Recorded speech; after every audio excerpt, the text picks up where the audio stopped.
morning mga baby ducks! Hi!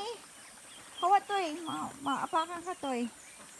Good morning! Ayan, magpapaiga kami ng aming pond ngayon. Mag-harvest kami ng aming tilapia at yan ang aming mga baby ducks. Aming mga duckling.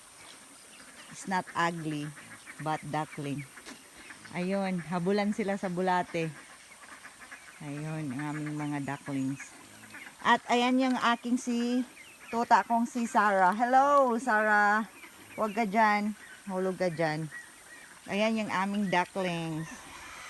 Wala na kayong lalanguyan mamaya kasi papatuyuin na namin. Sorry.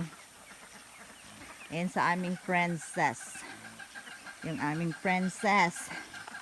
Ayan yung aming baby duckling. And ayan yung aming mga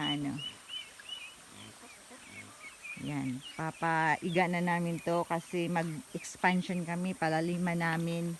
Kaya iigain na. Shout out everyone, I'm here in the farm. Ayan yung ilog namin. Kaya fresh ang aming tilapia, parang ako, fresh. Yan, kasi galing siya sa creek ang aming water. Yan, malinis yan. Ito pa, iigain namin to ngayon. Tanggalan ng water. Yan. Thank you, thank you. Later, I will update you guys. Buyers.